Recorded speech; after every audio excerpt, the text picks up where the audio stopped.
I'm Brian Shields. I'm the new Water Utility Director and City Engineer. And yes, I would consider myself a water professional. I've been in the water business for over 35 years and former Deputy Utility Director for Palm Beach County for over 10 years. So glad to be here. Looking forward to working with all of you and helping serve the citizens of Lake Worth. Thank you, and here's the proclamation just for you. Hold on, I'm just making sure. Okay, 2, one's conservation. There. And it's really, really tiny. This is what I said. Whereas the Florida Water and Pollution Control Operators Association, organized in 1941, is a nonprofit trade organization that promotes the sustainability of Florida's water utility industry through workforce development to protect the health of Florida citizens and to preserve the state's water resources. And whereas this organization offers water and wastewater treatment plant operator and water distribution system operator training courses required for the state of Florida's operator licenses, 8 voluntary certification programs, and continuing education programs for operator license renewal. And whereas this organization, in recognizing the importance of the Florida statutes and administrative code that regulate the water industry, acts as a liaison between the Florida Department of Environmental Protection and industry personnel. And whereas each year, the Florida Water and Pollution Control Operators Association recognizes all those who have played a significant part in operating and maintaining drinking water, wastewater, and stormwater systems in Florida by celebrating Florida Water Professionals Month, which applauds their constant efforts to protect our health and environment. Now therefore I, Pam Triolo, Mayor of the City of Lake Worth, Florida, by the virtue of the authority vested in me, do hereby proclaim April 2016 as Florida Water Professionals Month. And normally I'd hand you a giant proclamation right now and give you a big kiss on your cheek. Thank you very much. I'll pass that back along to my staff, their recognition of their efforts. I'm going to come there myself and bring you the proclamation when I have it in my hot little hands, okay? Okay. Appreciate that. Thank you. I really appreciate what you all do. Thank you very much. Thank you. I think I'll stay up for the next item as well. Okay.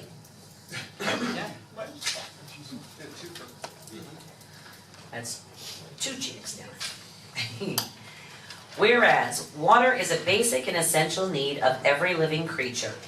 And whereas the state of Florida water management districts and the city of Lake Worth are working together to increase awareness about the importance of water conservation. And whereas April, typically a dry month when water demands are highest, is annually designated as Water Conservation Month to educate citizens about how they can help save Florida's precious water resources. And whereas the city of Lake Worth encourages and supports water conservation through various educational programs and special events.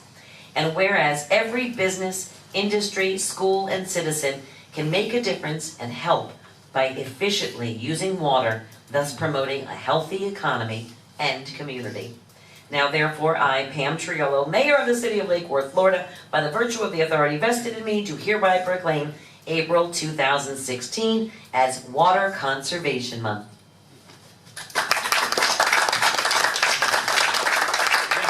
Thank you very much, and yes, we all need to be very conscious of water conservation, particularly in April.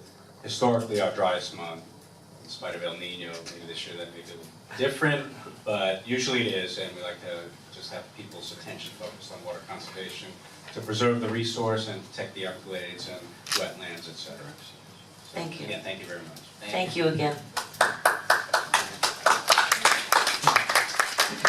Commissioner McBoy? While Mr. Shields is here, could I Oh, please. ask a few questions? On the first one, do we do any at point of delivery testing for lead around the city?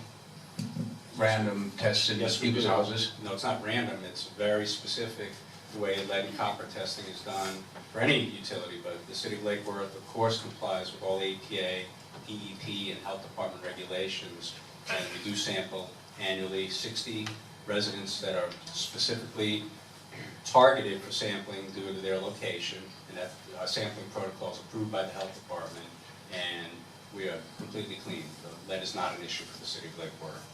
Okay. appreciate that. That's good for folks to know. Obviously, it's something that people are aware of and rightfully concerned about. On the second one, on water conservation, thank you for mentioning the Everglades, that there is a certain amount of competition between urban water supply and the Everglades, something that I happen to be very familiar with. And I was just curious, what are some of those programs that we do to encourage conservation? And do we do any measurement to see if we're achieving them? Yes, I mean, we have mandatory water restrictions 3 days a week. That's really The water, SFWMD. right, and we follow those restrictions, and that's really the key driver behind water conservation. We have an inverted block rate structure where if you use more water than you, quote, should be using, you really see that in your pocketbook. So that really encourages water conservation. And we have leak detection programs. We have a number of programs out there, including public relations efforts that take place in water billings and mailings to make people aware of water conservation. And it has been successful if you look at per capita consumption of residents over the years, since really 2011, when we really went through the real dry periods. Every utility, and Lake Worth included, has seen a reduction in per capita usage, and that's documented. A follow-up question to that. I'm aware of the drop in per capita water usage also. It's across the state has had that. I don't know that we've done any better than anybody else, but at least we probably haven't done a lot worse. No, I would say average for all the other utilities in this region. Who is responsible for enforcement of the water restrictions? How do we deal with enforcement on that? Enforcement is really a code enforcement issue, not a utility issue per se. Other than, as I mentioned, with the rates, that really drives water conservation. But as far as somebody that were illegally watering on the day they shouldn't have been, or something of that nature, that's a code enforcement issue. Water utility personnel are not empowered to be code enforcement officers, but if we were to see something, obviously we could notify code enforcement. And city manager, do you get any reports, or just off the top of your head, do you happen to know whether you've seen any reports from code enforcement in your tenure here on water enforcement? It would be a handful, and honestly, it's not something that occurs a lot, that we have violations issued for watering on the wrong day that I've seen. And maybe William can clarify. Yeah. I see a lot of brown lawns, so I think it's kind of the other direction to some degree, but it's not something I've seen a lot of. And can you give us, for the next meeting, city manager, an update on, I forget Mr. Shields will know the proper name, but I believe it's the rain out sensors that on city property that turn off our irrigation systems when it's raining? Because I get complaints on that with some regularity. Yeah.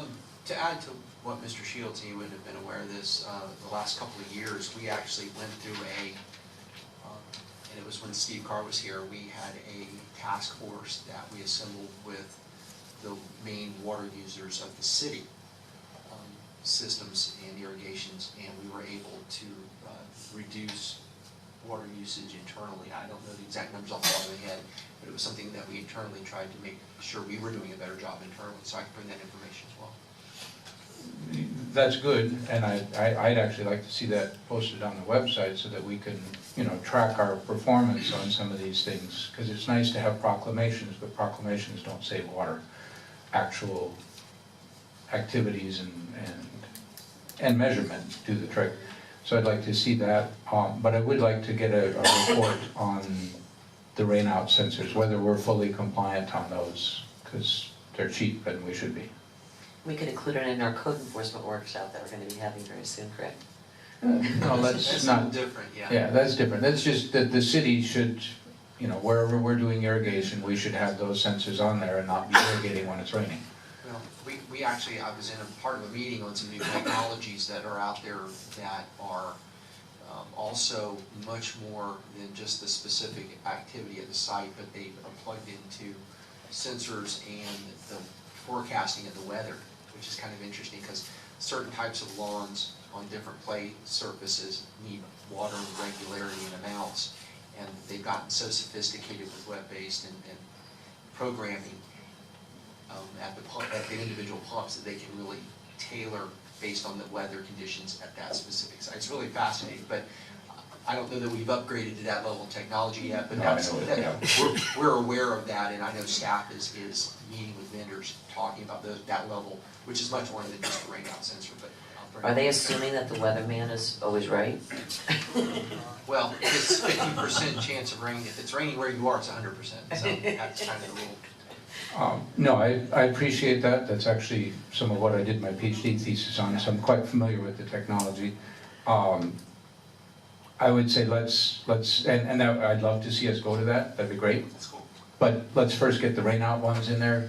That'll help us with a lot. And it, I know they have, yeah. but I'll get your report once. Okay, thank you. Thank you, we've got our next proclamation, thank you so much, Thank you. and to everyone in Water Department.